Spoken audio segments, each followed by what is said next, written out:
What's up, everybody? Matt Kajeski here, back again with the Odd Shopper channel. And today we are talking college basketball bets. Championship Sunday, March the 12th, Selection Sunday, if you will. It is all going down today, and we'll talk all these games.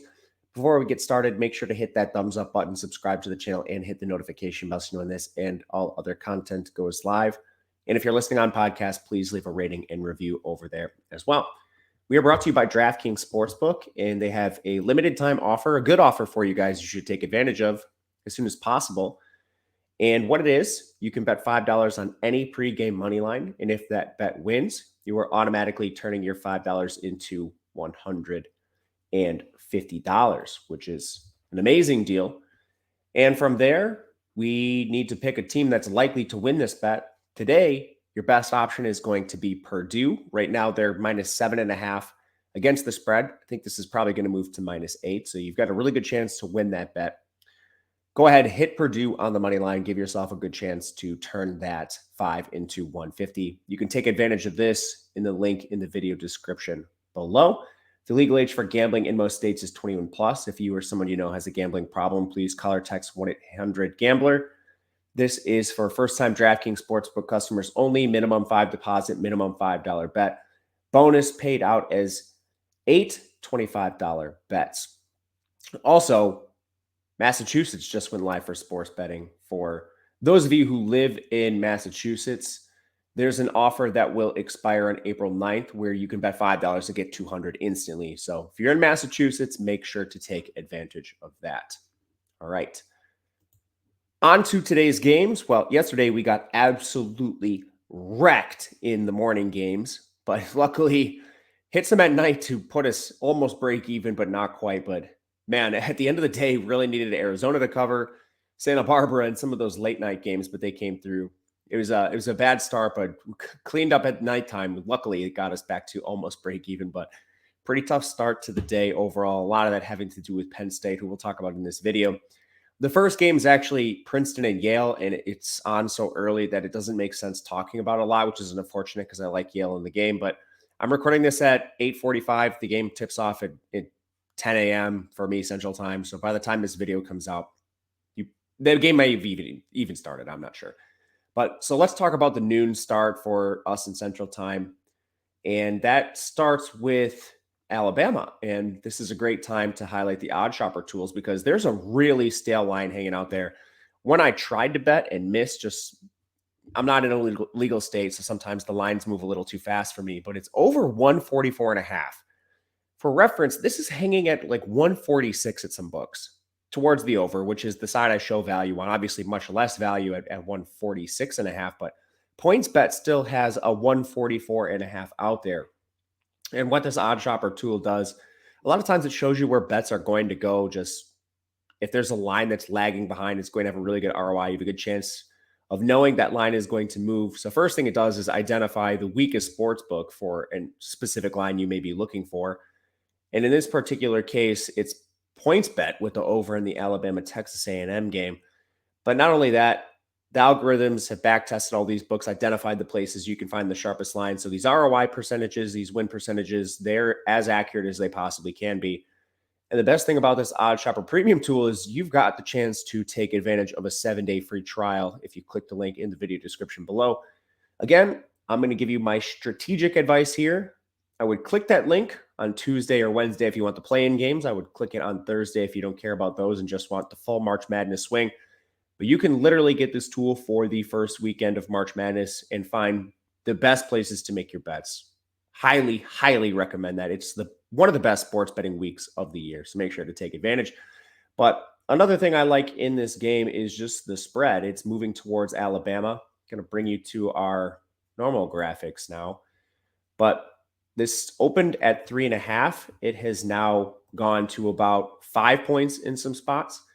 And first thing here, Alabama playing some of the best basketball of the entire year. We talked about this in yesterday's video, in the previous video. Now that they have Javon Quinterly playing essentially full minutes, and he was 0 of 9 for the field yesterday.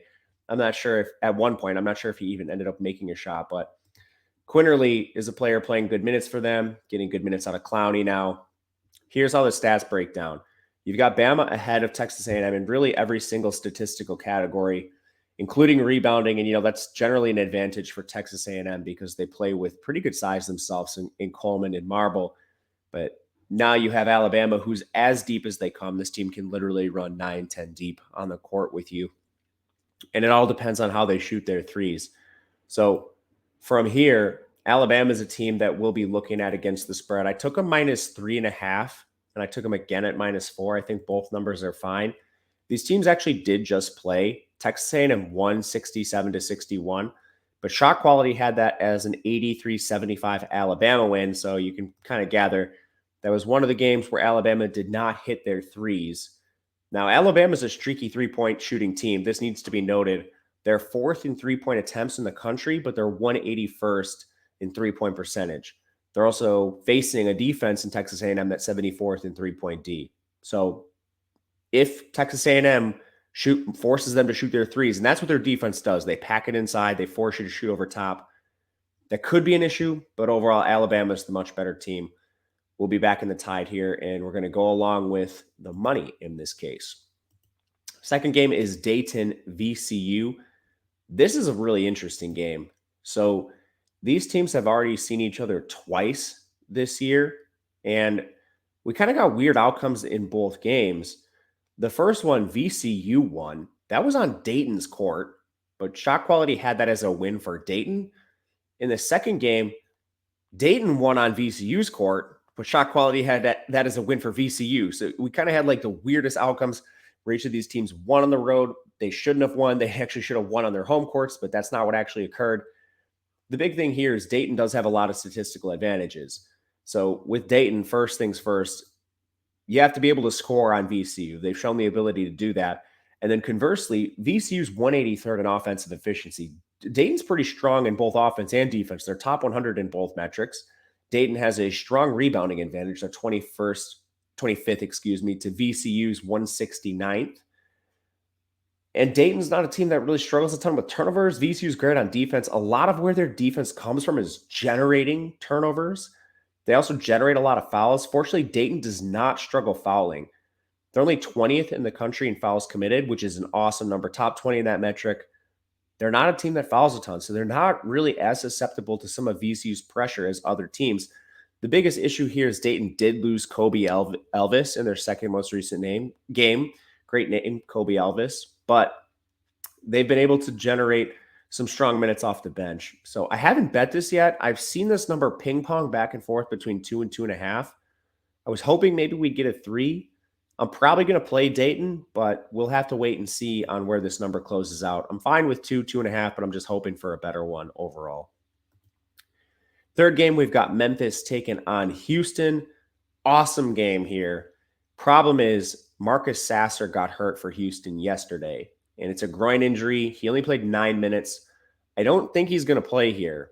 Houston doesn't need to win this game for a 1 seed. They already have that locked up. Memphis, they also had Kendrick Davis get banged up during the game. He played through the injury, so I'm not sure what that means for them moving forward. Probably nothing, honestly. But honestly, over the past couple years, Penny Hardaway has had a knack for covering against Houston. And generally, I don't say this, but the against the spread record for Memphis against Houston is ridiculous. This year covered both games against Houston. Their most recent game took them to the wire.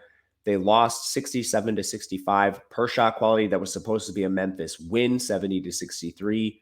You now have Sasser injured. Houston has no bench. I don't know. This is one where Houston's still taking money and they call Sasser a game time decision. I would be flabbergasted if he played. I just don't see the reason for it. You could maybe re-aggravate. It's a soft tissue injury. It's a groin injury. You could aggravate something, be screwed for the tournament, or you could just sit him for the week. Anyway, I'm not the Houston coach. I don't know what they're going to do, but I think there is some value on the Memphis side. But honestly, it's not enough for me to take. I would be looking at something closer to 8 here if I wanted to take Memphis, and I don't think it's going to get to that number. But we'll see. We'll see where this closes throughout the day. Last one we'll go to is the Big Ten Championship. It is Penn State taking on Purdue. Penn State, they've caused me to go broke during this tournament. Not really, but I think 0 for 2 on betting them in the Big Ten tournament. And it's unbelievable. This team has an 0-3 record per shot quality in the tournament. They have outright wins in all of them. Like 24% chance to win against Illinois based on the shots taken on the floor, 20% against Northwestern. Now, they played a great game against Indiana, but it was still only a 46% chance to win. Unbelievable positive variance for this team, not just in the Big Ten tournament, but on the year. Their shot quality win-loss record is 16-18. On the year, their actual record substantially better, 22-12. I don't know what to make of this Penn State team. Their whole offense is Jalen Pickett just essentially turning his back to the basket, backing down the defender, and then hitting threes, or Pickett doing something crazy.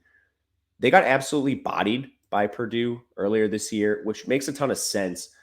Purdue has Zach Edey, 7'4" Zach Edey, facing a team in Penn State outside the top 300 in height. They're 330th to be exact. Team is 286th in rebounding. Purdue is first.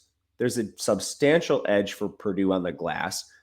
Now, with that said, there was a substantial edge for Indiana, who failed, for Illinois, who failed. There's been a lot of these edges throughout the year, and teams have failed. So we have to give some credit to Penn State where it's due.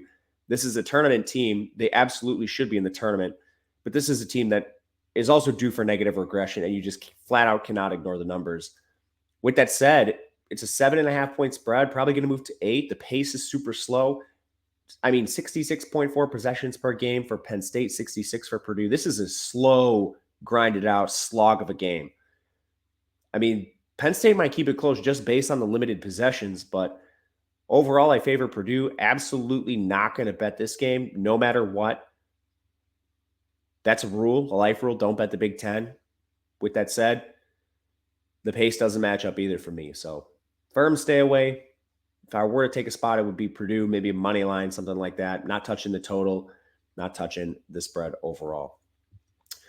Let me know what you think of these games. These are the only ones on the board, so can't say any others, but you can leave a comment. Make sure to get back to you, and reach out to me on Twitter if you'd like. I'm available at Matt_Gajeski, always willing to chop it up. We've got a ton of March Madness content coming, so make sure to look out for that. Myself and Ben Raza will be bringing back a little episode from Betting You. We're going to talk every single game from a betting perspective. We're going to go through an entire bracket, break that down. We'll have DFS bets for every single game throughout the tournament. At least we'll talk about them from a betting perspective. So make sure to check out that content, look for it. And until then, I will see you guys again soon. Good luck today, and have a good one.